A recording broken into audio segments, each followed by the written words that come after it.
அன்பு தமிழ் நெஞ்சங்களுக்கு வணக்கம். இந்த காணொளியில் நாம் தெரிந்து கொள்ள இருக்கின்ற தகவல் சப்தம் திரைப்படத்தின் திரை விமர்சனம். வாங்க நிகழ்ச்சிக்கு போவோம்.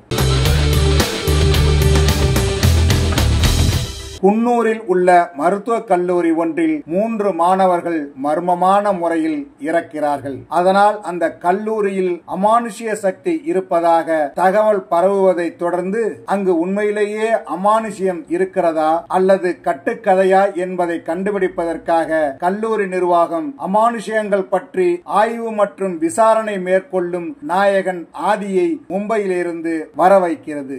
மருத்துவக் கல்லூரியில் நடந்த மர்ம மரணங்களின் பின்னணி குறித்து ஆய்வு மேற்கொள்ளும் ஆதி சில அதிர்ச்சிகரமான தகவல்களை கண்டுபிடிப்பதோடு அந்த கல்லூரியின் பேராசிரியரும் மேற்படிப்பு மாணவியுமான லட்சுமி மேனனை ஒரு அமானுஷ்யம் பின்தொடர்வதை கண்டுபிடிக்கிறார். அது யார் என்பதை தெரிந்து கொள்ள முயற்சிக்கும் ஆதிக்கு அந்த இடத்தில் ஒரு அமானுஷ்யம் மட்டுமல்ல 42 ஆன்மாக்கள் இருப்பது தெரிய வருகிறது.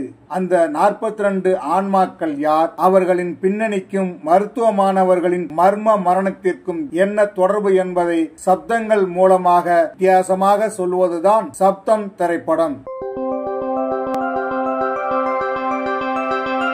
ஆவிகளை பற்றி ஆய்வு மற்றும் விசாரணை மேற்கொள்ளும் நபராக நடித்திருக்கிறார் ஆதி. தனது கதாபாத்திரத்தை நன்றாக உணர்ந்து நடித்திருக்கிறார். ஆக்ஷன் ஹீரோ என்றாலும் கதைக்கு என்ன தேவையோ அதை மட்டுமே வெளிப்படுத்தி கதையின் நாயகனாக பயணித்திருக்கும் ஆதி திரைக்கதைக்கு பலம் சேர்த்திருக்கிறார். கதாநாயகியாக லட்சுமி மேனன் ஆவியால் பாதிக்கப்பட்டவராக இருக்கிறார். வழக்கமான வேடமாக இருந்தாலும் அதை சிறப்பாக செய்து ரசிகர்களின் மனதில் இடம் பிடிக்கிறார். சிம்ரன், லைலா, ராஜீவ் மேனன் ஆகியோர் மிக முக்கியமான கதாபாத்திரங்களில் நடித்திருக்கிறார்கள். சீரியஸான காட்சிகளில் கூட சிரிக்க வைக்கிறேன் என்கிற பெயரில் ரெடின் கிங்ஸ்லி வெறுப்பேற்றுகிறார். அதிலும் ஆவிகள் பற்றி ஆதி மேற்கொள்ளும் விசாரணையின் போது அவர் பேசும் வசனங்கள் அனைத்தும் வெறுப்பை ஏற்படுத்துகின்றன.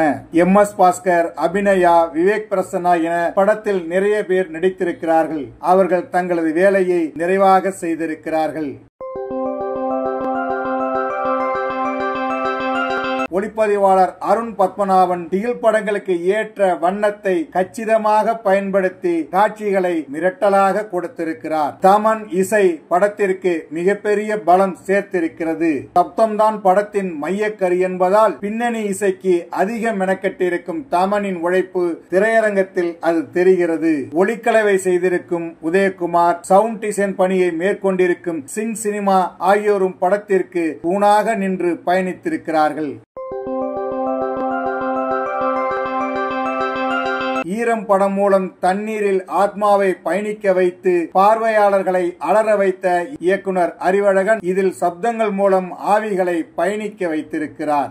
ஆன்மாக்களின் உணர்வுகளை சப்தங்கள் மூலம் வெளிக்காட்டி அதன் மூலம் பார்வையாளர்களுக்கு பயம் காட்ட முயற்சித்திருக்கிறார். அடுத்தடுத்த காட்சிகள் என்ன வரப்போகிறதோ, எதனால் ஏற்படுகிறதோ என்று பிரமிக்க வைக்கும் காட்சிகளை கொண்டு படத்தை சீட்டின் நுனியில் அமர்ந்து பார்க்க வைக்கிறார். முதல் பாதை தொடங்கியது முதல் படம் முடிகின்ற வரை இசையோடு பயணித்திருக்கும் காட்சிகள் நம்மை ஒவ்வொரு காட்சியையும் பார்த்தே ஆக வேண்டும் என்கிற உணர்வை ஏற்படுத்துகிறது. இந்த படம் ஒரு வித்தியாசமான முயற்சி. என்ன நேயர்களே, சப்தம் திரைப்படத்தின் திரை விமர்சனத்தை தெரிந்து கொண்டீர்களா? சரி, தமிழ் வலைக்காட்சியை தொடர்ந்து பாருங்கள். தமிழ் வலைக்காட்சியை லைக் பண்ணுங்க, ஷேர் பண்ணுங்க, கமெண்ட் பண்ணுங்க. தமிழ் வலைக்காட்சியின் புதிய அப்டேட்டுகள் உடனுக்குடன் உங்களுக்கு தெரிய வர அருகில் உள்ள பெல் பட்டனை மறக்காமல் அமுக்குங்க. கலை இலக்கியம் யாவும் மக்களுக்கே.